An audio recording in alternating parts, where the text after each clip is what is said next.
Hello everyone, welcome to Smart Preps. आज के video में हम डिस्कस करेंगे एक बहुत ही इंपॉर्टेंट टॉपिक जिसका नाम है सिंपल इंटरेस्ट। ठीक है, एज द नेम सजेस्ट ये टॉपिक बहुत ही ज़रा सिंपल है, तो हम इसको समझेंगे from the point of view of SSC as well as banking examinations. जहां पे हमें शॉर्ट ट्रिक्स लगाने हैं वहां पे हम शॉर्ट ट्रिक्स भी लगाएंगे ताकि ये क्वेश्चन बहुत आसानी से in very less time seconds में ये क्वेश्चन ये मतलब टॉपिक या questions which are related to this topic वो हमसे सॉल्व हो पाए। ठीक है, सो पहले जैसे कि आप लोग देख रहे हैं स्क्रीन पे यहां पे लिखा हुआ है अबाउट सिंपल इंटरेस्ट, तो हम पहले देखते हैं इसका कंसेप्ट क्या है। ठीक है, what is the basic concept related to it. एक बात तो हमें समझ में आ गया कि हम किसके बारे में बात करने वाले हैं आज। We are going to talk about interest, है ना। तो इंटरेस्ट किसको बोलते हैं हम लोग? इंटरेस्ट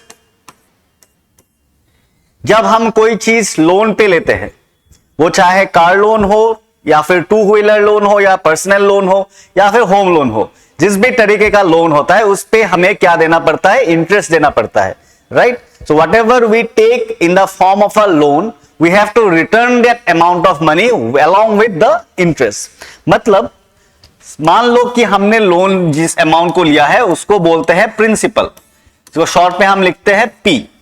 ठीक है, प्रिंसिपल क्या होता है? जो अमाउंट हम as in the form of loan we use to borrow, उसको बोलते हैं हम लोग प्रिंसिपल। ठीक है, अभी मान लो रेट ऑफ इंटरेस्ट, प्रिंसिपल किसी भी लोन के लिए एक रेट ऑफ इंटरेस्ट रहता है ना। मान लो हमारे पास एक हमने लोन लिया, कितने रुपए का? 1000 रुपए का हमने लोन लिया। अभी बोला गया कि इसका इंटरेस्ट लगेगा कितना? 10% इंटरेस्ट लगेगा। मतलब जब मैं रिटर्न करने वाला हूं इस लोन को या फिर इन पैसों को, जब मैं रिटर्न करने वाला हूं, then I am not going to return only 1000, I have to return the interest along with this, right. So interest कितना लगा है? रेट ऑफ इंटरेस्ट कितना है? 10%। तो हमें कैसे पता चलेगा कि इंटरेस्ट कितना है? हमें कैसे पता चलेगा इंटरेस्ट कितना है? कैसे पता चलेगा कि रेट ऑफ इंटरेस्ट किसका? प्रिंसिपल का। बस रेट ऑफ इंटरेस्ट हम कैलकुलेट करेंगे on the basis of principal, वही हमारा क्या है? Interest amount. तो इस क्वेश्चन में रेट ऑफ इंटरेस्ट कितना दिया गया है? 10%। प्रिंसिपल कितना है? 1000 रुपीज। जस्ट लिख दो 10% ऑफ 1000। 10% मतलब 10/100 ऑफ मतलब इंटू 1000। ठीक है, ये 0 0 0 0 कैंसिल हो गया। 10 इंटू 10 कितना बचा? 100। That means when I am repaying this loan, जब मैं ये लोन वापस कर रहा हूं तो मैं 1000 रुपए तो मुझे देना ही पड़ेगा क्योंकि वो पैसा मैंने लिया था। उसके साथ साथ मुझे 10% इंटरेस्ट देना पड़ेगा। वही 10% का वैल्यू कितना है? 100। मतलब अब जब मैं रिटर्न करूंगा तो मुझे कितना रिटर्न करना पड़ेगा? ये 1000 प्लस द इंटरेस्ट ऑफ 100। जो हम रिटर्न करेंगे उसको हम बोलते हैं अमाउंट। ठीक है, जो लोन लेते हैं उसको बोलते हैं प्रिंसिपल। जिस इंटरेस्ट पे लेते हैं, जिस परसेंटेज इंटरेस्ट पे लेते हैं उसको बोलते हैं रेट ऑफ इंटरेस्ट। और जो हम रिटर्न करते हैं, जो मनी, जो पैसा हम रिटर्न करते हैं उसको बोलते हैं अमाउंट। अभी कितना रिटर्न करना होता है? 1000 और 1100 रुपीज। ठीक है, आया समझ में हमें? जो पैसा हमने लिया था इन the form of loan along with the interest, वो हम वापस कर रहे हैं, उसको क्या बोलते हैं हम लोग? अमाउंट बोलते हैं। अभी फॉर्मूला क्या है सर? फॉर्मूला के लिए आराम से करो। अमाउंट इक्वल टू ये क्या था? 1000 ये था प्रिंसिपल, प्लस ये 100 क्या था? ये था इंटरेस्ट। ठीक है, तो अमाउंट का फॉर्मूला क्या आ गया? Principal plus interest. ठीक है, तो अमाउंट क्या होता है? जो मनी हम रिटर्न करेंगे। जो मनी हम रिटर्न करेंगे वहां पे दो चीजें होगी, एक चीजें तो होगा principal and the next thing will be the interest. ठीक है, यहां तक हम समझ गए। बाकी आप बताइए सर कि हमने जब स्कूल में पढ़ रहे थे तो हमने एक फॉर्मूला सीखा था, है ना, ऐसा कुछ फॉर्मूला सीखा था, PRT/100। ये फॉर्मूला सबने सीखा होगा स्कूल के टाइम पे, राइट। तो इस फॉर्मूला के बेसिस पे हम देखेंगे, क्वेश्चंस करेंगे। लेकिन पहले समझ रहे फॉर्मूला आया कहां से? यहां से तो हमने कोई फॉर्मूला नहीं देखा। इंटरेस्ट के लिए डायरेक्टली हमने क्या किया? R% ऑफ P कर दिया। जिस प्रिंसिपल पे रेट ऑफ इंटरेस्ट लगेगा वही हमारा इंटरेस्ट है। और अमाउंट हमने देख लिया कि प्रिंसिपल और इंटरेस्ट साथ में हमें वापस करना है, तो वही अमाउंट, वही पैसा क्या है? अमाउंट है। ठीक है, तो अभी समझते हैं कि ये फॉर्मूला कहां से आया। यहां पे मैंने दिखाया कि इंटरेस्ट क्या होता है? R% of P। ठीक है, समझ गए कि इंटरेस्ट कितना है? इंटरेस्ट है R% of P, the interest is R% of P। यहां पे हम सिंपल इंटरेस्ट की बात कर रहे हैं, इसलिए हम लिखेंगे SI। जहां पे हम कंपाउंड इंटरेस्ट की बात करेंगे वो हम लिखेंगे CI। तो आज की वीडियो में सिर्फ आप देखेंगे अबाउट सिंपल इंटरेस्ट, ठीक है। ये देखो R% ऑफ P, यहां पे मैंने जो कैलकुलेशन किया था अभी अभी जो मैंने कैलकुलेशन किया, वो मैंने नहीं बोला कि कितने साल के लिए, ठीक है। वो this was not mention for how many years we are doing this calculation. मान लो 1 साल के लिए है तो directly we can write R% of P। वही इंटरेस्ट अगर 2 साल के लिए हुआ तो, अगर 1 साल के लिए मेरा 100 रुपए इंटरेस्ट है तो 2 साल के लिए क्या हो जाएगा, वो डबल हो जाएगा, 200 हो जाएगा। 3 साल के लिए कितना हो जाएगा, 300 हो जाएगा, है ना, ट्रिपल हो जाएगा, इट विल गेट मल्टीप्लाइड, ठीक है। तो 1 साल के लिए simply R% of P, for 2 years into 2, for 3 years into 3, for 4 years into 4। मान लो we don't know for how many years, it is not mention और इट इज नॉट स्पेसिफाइड, तो मान लेते हैं कि वो T years के लिए है, इसका मतलब इंटू T। अभी इसको हम थोड़ा सिंप्लीफाई करते हैं, R% को क्या लिखते हैं, R/100, ऑफ का मतलब क्या होता है, इंटू P इंटू T। इसी को अगर हम अरेंज कर ले अच्छे से, P इंटू ये R हो गया, ये T हो गया, ये नीचे क्या आ गया 100। तो इसी से हमारा फॉर्मूला बनता है क्या, simple interest equals to PRT/100। यही फॉर्मूला हम स्कूल में सीखते थे, लेकिन हमें पता नहीं होता था कि फॉर्मूला आया कहां से, ठीक है। आज हमने देख लिया R% of P is the interest, वो हम मल्टीप्लाई जितने साल के लिए चाहिए we will keep on multiplying it, clear. तो यहां से हमारा फॉर्मूला बन गया SI इक्वल टू PRT/100। और हमें पता है अमाउंट क्या होता है, प्रिंसिपल और इंटरेस्ट हम साथ में वापस करते हैं, उसी को बोलते हैं हम अमाउंट, क्लियर। और एक बात, कई क्वेश्चंस में जो प्रिंसिपल है ना उसको ऐसे भी लिखा जाता है कि सम, ए सम ऑफ मनी, ठीक है। Don't get confuse, in the question it is written as a sum of money, it is nothing but the principal, clear. अभी आ जाते हैं डायरेक्टली क्वेश्चंस पे। सो पहला क्वेश्चन क्या है, what will be the simple interest on a sum of ₹2500 at 4% per annum for 3 years। मैंने बोला था जब भी देखो सम, क्या बोल, सम का मतलब क्या होता है, it is the principal. So what is the principal, 2500। What is the rate of interest, rate of interest is 4%, for how many years, 3 years। अभी लगा दो formula SI equals to P into R into T/100, ठीक है। So P के जगह पे we will be writing 2500, R was 4% and T is for 3 years divided by 100। चाहिए ये 0 0 0 0 कैंसल आउट हो गया, 25 into 4 is 100, 100 into 3 is 300। So what will be the interest, it will be ₹300। Easy, यहां पे सिर्फ we have to substitute in the formula, जो भी principal है, जो भी रेट ऑफ इंटरेस्ट है, या जो भी टाइम है, number of years, just we are going to substitute in the formula, ठीक है। सिंपल इंटरेस्ट मतलब PRT/100।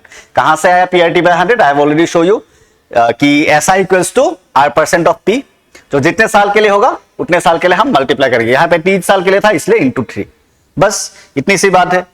नेक्स्ट क्वेश्चन देखते हैं हम लोग। यहां पे लिखा गया है sum at simple interest of 4% amounts to ₹3120 in 5 years। देखो, जब भी we are attempting any question, चाहे वो बैंक के लिए हो या फिर SSC के लिए हो, तो first thing we need to do is understand the question properly. एक बार क्वेश्चन समझ में आ जाए ना, बाकी कैलकुलेशन बहुत इजीली होता है, बहुत कम समय में होता है, इसलिए टाइम भी बहुत कम अलॉटेड होता है। बैंक में आप लोगों ने देखा होगा, जितने भी यहाँ पे वीडियोस है देख रहे हैं, बैंक के एक्सपीरियंस जितने भी है, तो आप लोगों ने देखा होगा कि बैंक के क्वेश्चंस में you will be getting very minimum time. Prelims में क्या होता है, you have to attempt 35 questions of quants in just 20 minutes, मतलब एक क्वेश्चन के लिए आधे मिनट से थोड़ा ज्यादा मिलता है, राइट।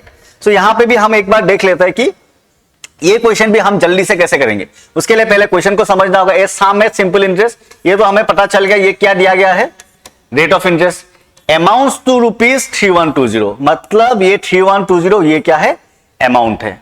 टाइम दिया गया है कितना, T। निकालना क्या है, सम। सम का मतलब क्या है, प्रिंसिपल। आया समझ में। अभी देखो, we do not have any direct formula for principal. हमारे पास जो फॉर्मूला है, जो इंफॉर्मेशन है, उसी से हम निकालेंगे। कैसे निकालेंगे इसको एक बार देख लो। अमाउंट का मतलब मुझे पता है क्या, प्रिंसिपल प्लस इंटरेस्ट, सही है। अमाउंट कितना दिया गया है, 3120। प्रिंसिपल निकालना है। इंटरेस्ट का मतलब क्या है, P into R into T/100, है ना। अमाउंट लिख दो ऐसे 3120, प्रिंसिपल नहीं पता निकालना है, पी को पी के हिसाब से रख दो, आर कितना दिया गया है 4%, टाइम कितना दिया गया है 5 years, बस ठीक है। ये 5 कितना टाइम जाएगा 20 टाइम्स, ये 4 कितना टाइम जाएगा 5 टाइम्स, ठीक है। इसको अगर हम सिंप्लीफाई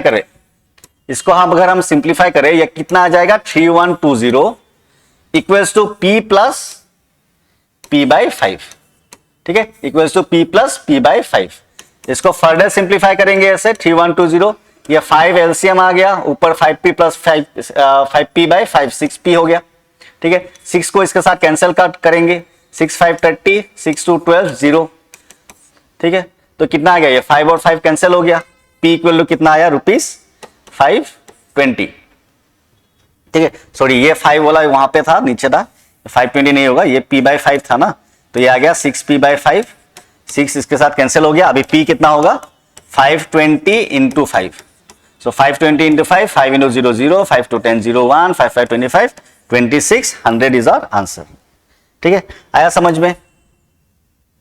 अमाउंट दिया गया है, हमें पता है अमाउंट का मतलब क्या है, principal plus interest, so instead of amount we have substituted 3120, principal we need to find out, so let us keep it as p, यहां पे SI की जगह we have the formula, so let us substitute the formula, PRT by 100, we have R given in the question, we have T given in the question, we will just substitute it, so we have all the information or all the data required except P, okay, so we need to find out P, so we'll keep P as it is, ठीक है। so P as it is रख के हमें जब we simplified it we got the answer as 2600। I hope you are comfortable with these simplifications, if not we have another lectures where I have shown you कि LCM कैसे लेते हैं, दो fraction को अगर ऐड किया जाता है तो एलसीएम लेके कैसे हम दो फ्रैक्शंस को ऐड करते हैं, या फिर two fractions I need to subtract, तो सब्ट्रैक्ट करने के लिए एलसीएम लेके कैसे सब्ट्रैक्ट किया जाता है, everything is been discussed in our previous lectures, ठीक है। तो यहां से हमें मिल गया क्या, p इक्वल टू 2600।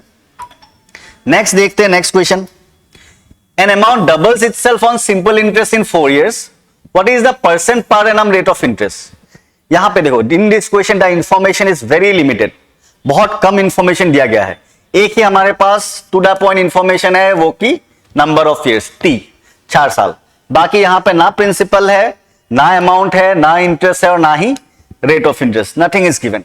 तो इस टाइप के क्वेश्चंस को हम कैसे सॉल्व करेंगे, इस टाइप के क्वेश्चंस भी बहुत आसान है। देखो an amount doubles itself on simple interest, एक अमाउंट उसका डबल हो जाता है, मतलब मान लो मैंने लोन लिया 100 रुपए का, अब जब रिटर्न करना है मुझे डबल रिटर्न करना है, मतलब 200 रिटर्न करना है, ठीक है। पी क्या होता है, लोन अमाउंट जो हम लेंगे, जो which amount will B borrowing, और अमाउंट क्या होता है जो हमें रिटर्न करना है, मतलब मैंने जितना लोन लिया उसका डबल मुझे रिटर्न करना है, यही दिया गया क्वेश्चन में, ठीक है।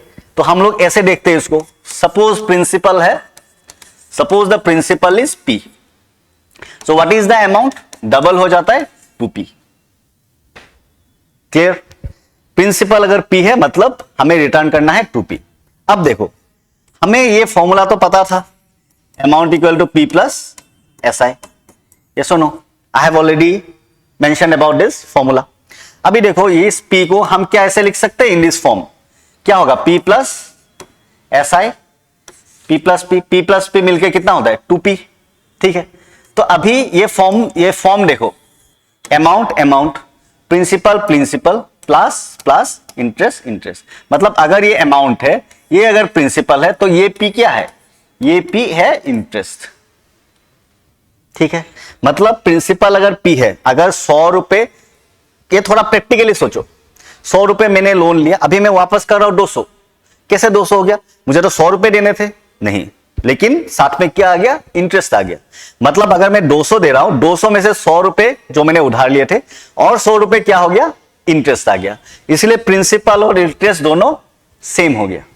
आया समझ में, ठीक है। नेक्स्ट देखते हैं क्या होता है, यहां पे बोला गया amount doubles itself in 4 years, what is the percent per annum, okay. हमें यह पता होता है ना कि SI equals to P into R into T by 100, हमें निकालना क्या है, R। यहां पे हमें देखा कि सिंपल इंटरेस्ट कितना है P, ये P तो एज इट इज है P, रेट ऑफ इंटरेस्ट निकालना है, टाइम कितना दिया गया 4 years, 4 लिख दो, डिवाइडेड बाय 100। ये पी कैंसिल हो गया, 4 कितना टाइम जाएगा, 4 2 8 4 5 20। अभी ये सॉल्व करने के बाद हमें आर कितना मिला 25। सो कितना होगा रेट ऑफ इंटरेस्ट 25%। आया समझ में? ठीक है, ये जस्ट हमने इसको 2p, ये तो समझ में आ गया होगा अब तक। प्रिंसिपल अगर p है तो अमाउंट 2p, कैसे? हमें यहां पे दिखाई दिया कि अमाउंट डबल्स इटसेल्फ। ठीक है, अब मैंने इसको 2p को तोड़ दिया, p प्लस p बन गया। क्यों तोड़ा? क्योंकि मुझे इस फॉर्म में लेके जाना है, amount equal to principal plus SI। So ये अमाउंट, ये प्रिंसिपल, तो बाकी p रहा, तो इसलिए वो क्या होगा, SI होगा। तो इस SI की जगह पे हम ये फॉर्मूला यहां पे बिठाएंगे, इस SI की जगह पे हम ये p बिठा देंगे। p कैंसिल हो गया, 420 टाइम्स चला गया, तो r का वैल्यू कितना आया 25। तो करेक्ट आंसर इज 25%। ठीक है, अगर वीडियो जरा स्पीड लग रहा है तो you can minimize the playback speed, speed थोड़ा सा कम कर ले। अगर वीडियो जरा स्लो आ रहा है तो you can increase the playback speed. ठीक है, according to your convenience you can adjust the speed of the video. ठीक है, हमारे पास लिमिटेड टाइम है इसलिए हम थोड़ा सा एवरेज स्पीड में बोल रहे हैं। नेक्स्ट आ गया, a sum becomes 2 times in 5 years at a certain rate of interest, find the time in which the same amount will be 8 times at the same rate of interest. पहला बात तो हमने ऑलरेडी समझ लिया है, ए sum becomes 2 times, मतलब अगर principal p है, ठीक है, अगर प्रिंसिपल p है तो अमाउंट क्या है 2p, ये डबल हो रहा है 2 times, है ना। ये अमाउंट जो 2p बन रहा है ये कितने साल में बन रहा है, ये बन रहा है इन कितने टाइम्स में 5 years में। ठीक है, और एक यहां पे सिचुएशन दिया गया, अगर प्रिंसिपल p है तो अमाउंट कितना टाइम हो रहा है 8 times, मतलब 8p बन रहा है। हमें पूछा जा रहा है कि ये कितने टाइम पे हो रहा है। अमाउंट 2 times हो रहा है प्रिंसिपल का, कितने साल में, इन 5 years, and it is given that amount becomes 8 times. It is asking in how many years. ठीक है, तो इसके लिए हम क्या करेंगे, ध्यान से देखना एक बात। हमें पता है कि सिंपल इंटरेस्ट का मतलब क्या है, P into R into T by 100। ठीक है, अभी देखो, अगर मेरे पास 2 इंटरेस्ट है, मेरे पास 2 रेट ऑफ इंटरेस्ट है, मेरे पास 2 टाइम है, तो हम कैसे रेशियो फॉर्म में इसको वेरी सिंपली शॉर्ट ट्रिक के हिसाब से इसको रेशियो फॉर्म में कन्वर्ट करके we are going to solve it. देखो, ये बोला जा रहा है सम बिकम्स, यहां पे भी देखो सेम अमाउंट, मतलब सम दोनों का सेम है। अगर 2 चीजें सेम है we can consider it to be a constant, एक ही वैल्यू है, चेंज नहीं होगा। ठीक है, सो ये P क्या है, कांस्टेंट है, ये चेंज नहीं होगा, दोनों के लिए same. Eight a certain rate of interest, देखा यहां पे eight a certain rate of interest, और यहां पे बोला गया eight the same rate of interest, तो इसका मतलब रेट ऑफ इंटरेस्ट भी सेम है ना। अभी चेंज क्या होगा, टाइम। और 100, ये तो वैसे भी एक नंबर है, फिक्स नंबर है 100 को तो हम 98 नहीं बोलेंगे, 100 को हम 105 नहीं बोलेंगे। We are not going to say 100 as 110 और 115, है ना, this will be the same. So ये 3 चीजें यहां पे कांस्टेंट है, राइट। सो इसको हम कैसे लिख सकते हैं, SI इक्वल्स टू, ये 3 चीजें कांस्टेंट है इनटू टाइम, और इसी को हम लिख सकते हैं ऐसे, SI equals to, sorry SI is directly proportional to time. इसका अभी क्या मतलब हुआ, मतलब बहुत सिंपल है। मान लो मैंने एक लोन लिया, 1000 रुपए का लोन लिया, मैंने बोला कि 1 साल के बाद मैं रिटर्न करूंगा, और इंटरेस्ट रेट कितना है 10% है। ठीक है, तो 1 साल के बाद मुझे कितना रिटर्न करना है 100 रुपीज एज इंटरेस्ट। ठीक है, अभी मान लो यही सेम लोन मैं 1 साल के लिए ही 3 साल के लिए ले रहा हूं, तो टाइम कितना हुआ, बढ़ गया। From 1 year it has increase to 3 years, right. That means for the first year I am going to pay 100 rupees, again for the second year I am going to pay 1 more 100 rupees, 200 हो गया। अभी for the third year again I am going to pay 100 rupees, that means for 1 year it was 100, for 3 years it became 300 rupees. ठीक है, मतलब जब time बढ़ते जा रहा है तो इंटरेस्ट भी बढ़ते जा रहा है। ठीक है, इसी का मतलब होता है ये अल्फा सिंबल से डायरेक्टली प्रोपोर्शनल, मतलब टाइम ज्यादा टाइम के लिए लोगे तो ज्यादा इंटरेस्ट भरना पड़ेगा, कम टाइम के लिए लोगे you will have to pay less interest. यही होता है whenever you are going to take a loan from bank, यही फंडा यूज होगा। ठीक है, हम ये देखेंगे कि कितना टाइम तक हम लोन को खींचते हैं। If you take the loan for a less, इसलिए लोग करते हैं ना, जब 4 व्हीलर खरीदते हैं they ask what is the down payment, the maximum down payment you give, you can reduce the number of years. नहीं तो नंबर ऑफ ईयर्स बढ़ते जाएंगे, नंबर ऑफ मंथ्स बढ़ते जाएंगे, your interest will keep on increasing, right? Principal will be the same, no doubt, but your interest will keep on increasing. तो अगर ये interest increase होते रहा तो एक टाइम पे you will have to pay lot of money, ठीक है? सो ये हमारा आइडिया रहता है कि how can we reduce the number of years, कम टाइम के लिए हम लोन लेंगे। तो यही सिचुएशन यहां पे है, if the number of years increases the interest will also increase, if the number of years is less that means the interest is less. समझ में आया बात?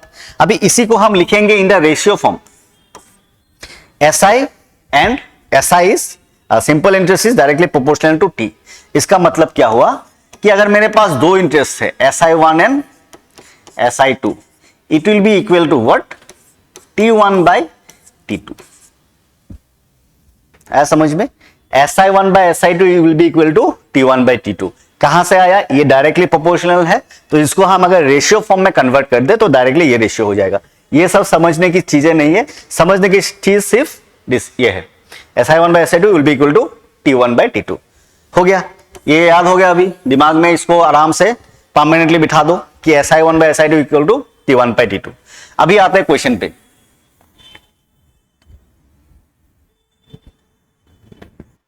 ठीक है, पहले क्वेश्चन में T1 कितना दिया गया है? 5 इयर्स। दूसरे क्वेश्चन पे we have to find the T2 number of years. ठीक है, अभी देखो लास्ट क्वेश्चन में हमने जो देखा था A इक्वल टू P, ये हम लिखेंगे कौन से फॉर्म में? A equal to P plus SI वाले फॉर्म में, है ना? तो इसको क्या लिखेंगे? P plus P। तो amount equals to P plus P, ये अमाउंट हो गया, ये प्रिंसिपल हो गया, ये P क्या बन गया? इंटरेस्ट वाला P बन गया, इसको नाम देते थे हम लोग SI1। ठीक है, लास्ट क्वेश्चन में जो किया था वो सेम चीज है। और ये लिखा है A इक्वल टू 8P, इसको भी उस फॉर्म पे लेके जाते हैं। A equal to P plus SI, A equal to P plus, और क्या ऐड करने से 8P आएगा? 7P। तो ये A हमारा अमाउंट है, ये P हमारा प्रिंसिपल है, ये 7P क्या बन गया? ये बन गया हमारा SI2। ठीक है, ये 7P बन गया हमारा SI2। अभी डायरेक्टली रेशियो फॉर्म में बिठा दो जो अवेलेबल था, SI1 by SI2 equals to क्या था? T1 by T2। If I substitute the values, SI1, what is the value of SI1? P. What is the value of SI2? 7P. What is the value of T1? कितने साल में था? 5 years. What is the value of T2? We don't know, we need to find. हो गया, ये P और P cancel हो गया, ये 7 into 5 कितना आया? 35, ये T2 into 1 T2। तो कितने साल के बाद? It will become 8 times in 35 years। ठीक है, आया समझ में? ओके, सो इन 35 इयर्स अगर वो 2 टाइम्स हो रहा है इन 5 इयर्स, तो 8 टाइम्स कितने साल में होगा? It will be in 35 years. ठीक है, अगर समझ में नहीं आया तो एक बार फिर से वीडियो को चलाओ from the beginning, playback speed को थोड़ा सा रिड्यूस कर लो, उसके बाद एक बार और देख लो कि क्या चीज यहां पे हुआ था। ठीक है, पहली बात तो amount will be equal to principal plus SI। Formula याद करने की कोशिश मत करो, just try to understand the concept. जो हम लोग पैसे लेते हैं उधार में, अगर वो इंटरेस्ट फ्री लोन है तब अलग बात है। If you are taking a loan, if you are borrowing your money from a friend, he will definitely not ask for any interest.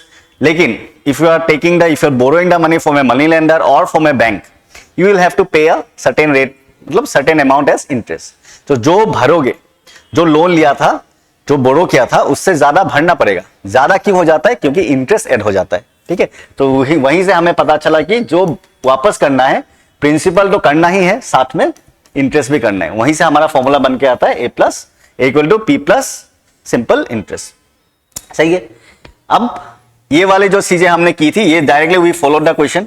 जो रिटर्न करना है वो प्रिंसिपल का 2 टाइम्स है, यहाँ पे लिखा है। यहाँ पे क्या है? जो रिटर्न करना है वो प्रिंसिपल का कितना टाइम्स है? 8 टाइम्स है। ठीक है, तो ये हमने डिवाइड कर दिया in this form, P plus SI, ये P प्लस, ये क्या है? P प्लस, ये वाला P क्या है? SI। यहां पे भी हमने उस फॉर्म पे, इस फॉर्म पे लिखने की कोशिश की, A equals to principal plus interest. यहां पे हम लोग 6P क्यों नहीं लिखे हैं? बिकॉज 6P प्लस P वो 7P बन जाएगा। या फिर हमने यहाँ पे 5P क्यों नहीं लिखा है? 5P plus 5P plus P, यहाँ पे 6P बन जाएगा। हमें क्या चाहिए? 8P चाहिए। तो 8P के लिए क्या चाहिए? 7P plus P। तो ये बन के आ गया 8P, और ये अमाउंट, ये प्रिंसिपल, तो ये बाकी जो बचा रहा ये क्या हो गया? Simple interest. ठीक है, उसके बाद we have seen if principal is also constant, rate of interest is also constant, then simple interest is directly proportional to time, then SI1 by SI2 equal to T1 by T2. Again, मान लो time constant नहीं है, rate of interest is constant है, we need to find the time. ठीक है, अगर principal constant है, rate of interest is constant है, हमें क्या ढूंढना है? टाइम ढूंढना है. Then also we can write SI1 by SI2 is equals to T1, sorry time तो कांस्टेंट हो गया एंड प्रिंसिपल कांस्टेंट हो गया, रेट ऑफ इंटरेस्ट डिफरेंट है तो R1 बाय R2. ठीक है, जो कांस्टेंट है वो हम नहीं लिखेंगे, जो बाकी है directly we can shift it like this. ठीक है, सो इस वीडियो में हमने देखा कि सिंपल इंटरेस्ट के थोड़े कंसेप्ट, एक दो क्वेश्चंस देख लिया. Next we will also see about compound interest, जो थोड़ा सा डिफरेंट हो जाता है फ्रॉम सिंपल इंटरेस्ट. वहां पे मैं एक चार्ट बना के समझा दूंगा कि कंपाउंड इंटरेस्ट में ज्यादा क्यों आता है इंटरेस्ट. ठीक है, सिंपल इंटरेस्ट में प्रिंसिपल सेम रहता है through out all the years. Compound interest में क्या आता है, जो फर्स्ट ईयर का अमाउंट होगा वो सेकेंड ईयर के लिए प्रिंसिपल बन जाएगा. ठीक है, वो हम डिस्कस करेंगे when we will be doing the topic of compound interest. तो ये सिंपल इंटरेस्ट था, बहुत ही सिंपल चीज है, आराम से समझो इसको. 2-3 और क्वेश्चंस लगाओ, नॉट 2-3, 10, 20, 30, 40 जितने हो सके क्वेश्चंस लगाओ, उसमें से you will be developing your practice. तो अल्टीमेटली एग्जाम में जब बैठोगे तो क्वेश्चंस नया नहीं लगेंगे, it will be all dependent on the practice. Thing is that question you have to understand the question very well. Question को इग्नोर मत करो. डोंट ओनली रिलाई और get dependent on the solution. Solution तो सीख लिया होगा अब तक, बट क्वेश्चंस को बार बार पढ़ो. Only then you will be able to do a question which is not common to the questions you have practiced. कभी कभी ऐसा हो जाता है ना, जो हम प्रैक्टिस करके जाते हैं सेम क्वेश्चन एग्जाम में नहीं आता है.